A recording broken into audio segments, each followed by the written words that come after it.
पढ़ेंगे criteria criteria for congruency of triangles, यानी कि क्राइटेरिया हो गए रूल्स।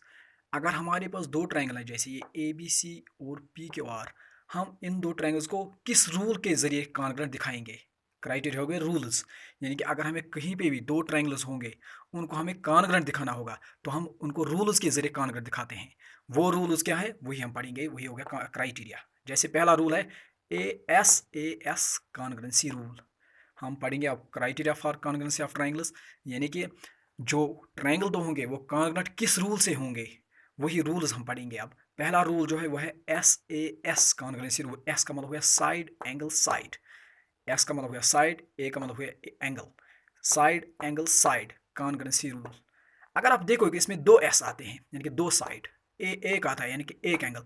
दो ट्रायंगल्स के जब दो साइड बराबर होंगे और एक एंगल बराबर होगा, जैसे यहाँ पे मैंने लिखा ए बी और पी क्यू आ गया एक साइड बराबर, और दूसरा साइड ए सी पी आर आ गया इनका दूसरा साइड, और एक एंगल एंगल ए और एंगल पी ए आगे इनके दो साइड बराबर, एक एंगल बराबर आया।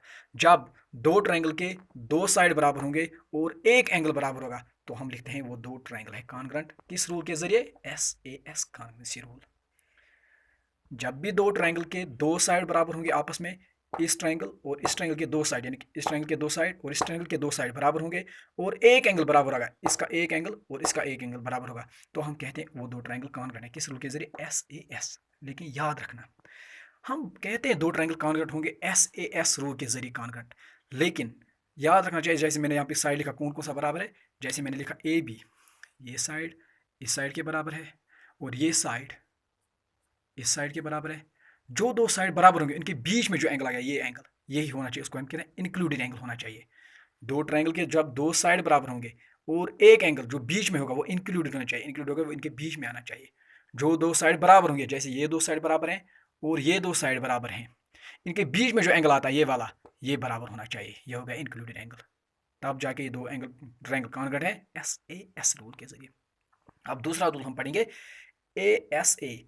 इसमें दो आते हैं एंगल साइड एंगल, जैसे मैंने यहाँ पे पढ़ा एस साइड एंगल साइड, दूसरा ए कॉन्ग्रुएंसी रूल। अब ए का मतलब हो गया एंगल साइड एंगल, यानी कि इसमें दो एंगल आते हैं और एक साइड। जब दो ट्रायंगल के दो एंगल बराबर होंगे और एक साइड बराबर होगा तो हम कहते हैं दो ट्रायंगल कॉन्ग्रुएंट है ए रूल के जरिए। जैसे मैंने दो ट्रायंगल यहाँ पे लिए, triangle A B C and triangle P Q R. जब इनके दो एंगल बराबर होंगे, जैसे मैंने लिखा एंगल ए एंगल पी के बराबर होगा, एंगल बी एंगल क्यू के बराबर होगा, मैंने लिखा है यहाँ पे एंगल ए एंगल पी के बराबर होगा, एंगल बी एंगल क्यू के बराबर होगा, आगे दो एंगल बराबर। अब एक साइड बराबर होना चाहिए, बराबर कौन सा? ये ए बी और पी क्यू। जब दो ट्रायंगल के दो एंगल बराबर आते हैं, दो एंगल बराबर आते हैं और एक साइड बराबर आता है तो हम कहते हैं दो ट्रायंगल जो कॉन्ग्रुएंट है वो कॉन्ग्रुएंट है बाय ए कॉन्ग्रुएंसी रूल। जैसे मैंने यहाँ पे बोला जो बीच में होगा, बीच में यहाँ पे ए यानी कि एंगल इंक्लूड होना चाहिए, इंक्लूड होगा बीच में होना चाहिए यहाँ पे। इसी तरह यहाँ पे बीच में कौन सा है? साइड।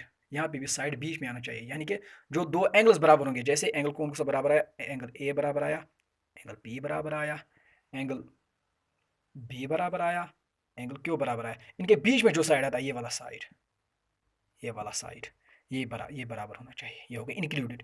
बीच में जो होना चाहिए वो इंक्लूड होना चाहिए, ये वाला बीच वाला इंक्लूड होगा। जो बराबर दो होंगे जैसे ये दो एंगल और ये दो एंगल बराबर है, इनके बीच में ये साइड आता है ये बराबर होना चाहिए, तब जाके जो ट्रायंगल कॉन्ग्रुएंट है वो किस रूल से कॉन्ग्रुएंट है? ए कॉन्ग्रुएंसी रूल।